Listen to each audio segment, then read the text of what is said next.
up, everybody? It's Jeremy from Berkshire Bike and Board. This is a brand new Cannondale Moterra SL, and man, oh man, did I just get quite pleasantly surprised. Okay, we didn't see this coming. What do I mean by that? Well, Cannondale reached out to us and said, hey, we got a new electric mountain bike coming out. It's gonna be an SL. Thought to myself, SL. Hasn't really performed that well for us in the past. Cannondale electric bikes, room for improvement there. They didn't jump into e-bikes in the same way that like Specialized did right from the get-go 10 years ago.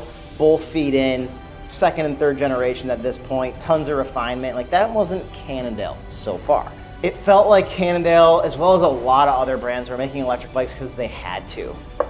This pretty baby right here changes the whole entire game and my whole entire perception of Cannondale electric bikes.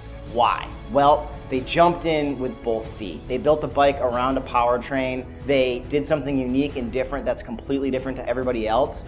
And it all revolves around the SL nomenclature. SL in the electric bike world generally means super light. Now, super light is great. We all want that. But unfortunately, super light or SL generally comes with this negative connotation of low power. Cannondale, that's not what they did here. It's a 601 watt-hour battery. It's an 85 Newton-meter motor, full power, and it comes in at 42 pounds. Not this particular spec version, but the high test bike, 42 pounds, which is about 10 pounds less than your average full power electric mountain bike. So did they change the game? Yes. This thing is unbelievable to ride. First ride impressions. I took this bike out, New England trails, rocky, rooty, a lot of up and down. We rode 10 miles. I rode it on full power the whole time because everybody says, oh, I took this electric mountain bike out on low power and I could go for like 7 days and the battery didn't run out. I don't ever feel like that's an accurate way to test out a battery capacity. Started with 100% battery, ended with 60% battery. So I guess if I rode another 10 miles, it'd be 20 miles, up and down, good amount, I'd have 10% left. So I don't know, range is always tricky, but the way that it's set up, the 601 watt-hour battery with the 85 Newton-meter motor on this bike feels like there's plenty of range to keep you going for quite a while, comparable to any other full power mountain bike. In addition to like ride quality, there's a few things I noticed. Number one, full power on a light bike, this thing is incredibly snappy. The most aggressively powered electric mountain bike I've ridden to date. Now, does it have the most power? No, I believe that new Levo technically is 90 Newton meters as well as a transition something with the new SRAM motor. But because this thing is 10 pounds lighter, it feels so aggressive. To the point where if I was actually riding and not testing it, I would not ride it on full power, and I always ride e-bikes on full power. One other thing about the ride quality that I'll just note, this particular build comes with Shimano Dior XT brakes. And for me, the combination of super high power motor with the Dior brakes that I don't feel like have great modulation, it was a little bit jerky at times. I got used to it. It's actually really nice to be able to use full power braking with one finger on each side. It took a second to get used to. Now, the more important stuff in regards to like the weight and the power of the bicycle. You don't feel 10 less pounds when you're just cruising along, right? You maybe do kind of a little bit, but where you really start to feel it is when you mess up or if you want to have fun. So when I say mess up, I am slightly going off the trail. It's really easy to like lift the front tire back up on the trail. If I'm a little late on a corner, it's really easy to like flick the back end around and realign myself to head down the trail in the right way. If I'm coming up to a log and I'm tired and I need to get up and over this thing, it's incredibly easy to just lift the front tire up and even kind of pop the back wheel over like a regular bike. So like logs, or like another example is like rock crawl, right? Like hard, technical, uphill, steep New England techie single track section. No problem. Pops the front wheel right up. You've got the power to kind of help you lift it. It really felt like you could get out of jail, get out of trouble in so many situations with 10 pounds less bike and a bunch of power. Now, in addition to that, and where I actually had way more fun than I probably ever had an electric mountain bike, is the things on the trail that you want to do, but you generally don't have enough energy for. What do I mean by that? Little bump jump into a transition. I'm riding on maybe an analog bike or a big, slugger of an e-bike. Oh, that looks like fun. If I had more speed or less weight, I could probably make it up and over that. This thing, no problem. Just every little nib and jib and this and that. It was like I was jumping all over the place on this thing. You don't feel the weight of the bike because you've got the power to kind of back it up.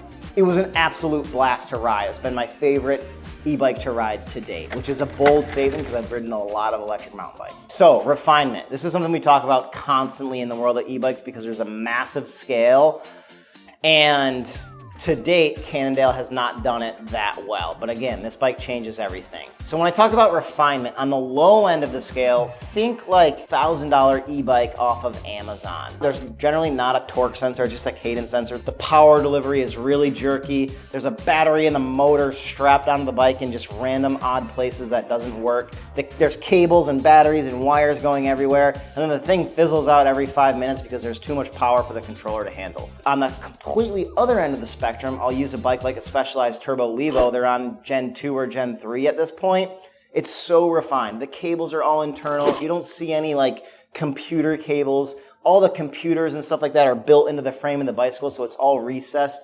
Basically, no refinement is you can tell it's an e-bike from a mile away. Refinement is you can't tell if it's an e-bike no matter how close up to it you get. Now, that's aesthetics, but where that refinement also translates is into the ride quality. How gentle does the power come on? When we're talking to people about electric bikes here at the bike shop, they're like, oh, how do I ride this thing? If it's a quality electric bike like this one here, I can just say, just get on it and ride it like a regular bicycle. You're not even gonna know it's electric, except you're gonna look down and you're gonna be going 5, 6, 10 miles an hour faster than you normally would. This bike is leaps and bounds ahead in regards to refinement compared to prior Cannondale electric bikes. So what did they do? Number one, they built a bike around a powertrain. Battery, motor, controller, power delivery, battery indicator, all that stuff is built incredibly well into the package of the bicycle so that it looks like it was meant to be, right? They didn't just strap a battery and a motor on the back. Another thing in regards to refinement with this bicycle in particular is that they've custom tuned essentially the power delivery to match the specs. So 600 watt hours is about 100 watt hours less than your typical full power electric bike, but they've got the full power motor at 85 Newton meters. So what they've done is they've tuned the bike specifically to basically use less power when you don't need it so that you get the full range of a full power bike, but still feels like you're not lacking on power. It's incredibly refined. They did an amazing job with this. And then last but not least, cables. I think they can do a better job of integrating some of the cables from like the LCD screen and stuff like that. They do a bad job? No, they did an amazing job. They took it way further than they've done before, but there's still a teeny bit of room for improvement in regards to like hiding cables, stuff like that. But overall refinement, this thing knocked it out of the park. I'll say it again, I'm so blown away from this bike, and I've ridden a lot of electric mountain bikes. So hats off to you, Cannondale. I wanted to try to do something to compare this bike against other bikes as we start to blend like what's an SL bike, what's a full power bike, et cetera, et cetera. So I made a chart that basically takes the model of a bike, the price, that's important, the power of the motor, battery capacity, and starts to combine all like the big players from the big manufacturers. And then what I did is I just did a power to weight ratio. And there's an Orbea on the list that actually takes the cake, but I couldn't get great information for that bike. So I think what's happening is I'm maybe getting the weight from the lowest power battery. It's hard to say, but in terms of this video, the Cannondale basically blew everyone away and is off the charts. It's the most power to the lightest weight. That's what they were going for with the bike. They knocked it out of the park. Now, you can kind of poke around in the chart, mess around, see what you think, and kind of see what's best. What the chart does for me is it kind of forecasts where we're going in the future, right? We're gonna have bikes with bigger batteries that are lighter weight, that have more power, that costs probably less money and are better value for the consumer. This bike is like a crystal ball to me. It's 3 years ahead of pretty much any other manufacturer right now, especially in regards to like the power to weight ratio, and the chart proves that. So again, closing thoughts, closing remarks, hats off to Cannondale. They did an amazing job of like fully diving into the e-mountain bike world. To date, this is the most fun electric mountain bike that I've ridden. I am so shocked that I'm saying that about a Cannondale because I'm used to riding a lot of Specialized electric mountain bikes, and they've been kind of leaders of the pack for a long time now. So it's good to see some competition. Competition is good. This is why we like, you know, working at a bike shop, is we get to see all sorts of different makes and models, compare them, put them up against each other. It just kind of forces the whole industry to be better. So we're excited about what's to come for sure. That's a Cannondale Moterra SL. Like I always say, if you like this kind of content, give us a thumbs up, hit the subscribe button. It really helps. And round up for distance, round up for time. Thanks for watching.